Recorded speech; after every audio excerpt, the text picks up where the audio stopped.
ни дава възможност да можем да говорим с останалите така, че те да ни разбират.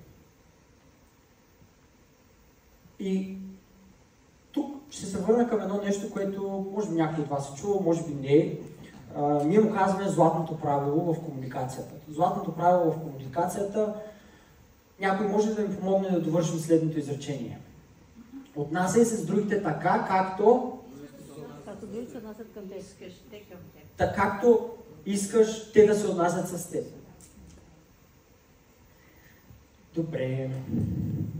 Да се отнасяме с другите така, както да се отнасяме с другите така, както искаме те да се отнасят към нас. Първо, те откъде за да знаят ние как искаме да се отнасят към нас? И второ, според вас, ако говорим с всички на един език, или т.е. на нашия, и се държим с всички по един и същи начин, т.е.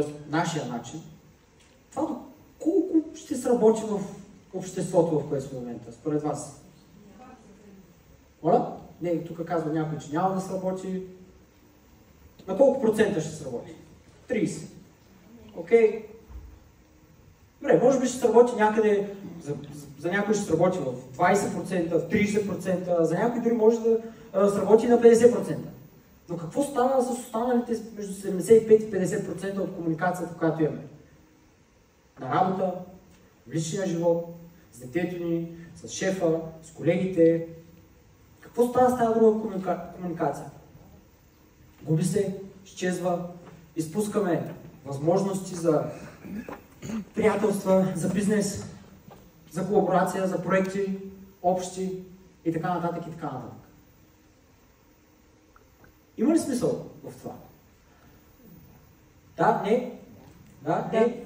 Добре, и за да не, понеже презентацията се казва платиненото правило в бизнеса, кое тогава ще е платиненото правило в бизнеса?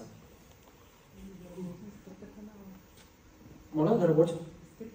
Да работим с трите канала на комуникация също. Но платиненото правило в бизнеса ще бъде да се отнасяме с другите така, както те искат да се отнасяме с тях. И понеже това нещо вече доста години го преподаваме на различни бизнеси, на различни организации, особено на рекрутмент, т.е. на хората, които подбират персонал и хората, които се занимават с подбор, хората, които сглобяват екипи. И тук много често, знаете ли какво казват мениджърите и шефовете? Чакай. Аз да говоря с тях така, както ти очакай малко. Аз съм шефа, аз плащам заплатата. Защо аз трябва да се променям? Хората трябва да се променят на база на това на какво настроение съм аз и какъв е моят профил. На някой от вас минали му това през главата?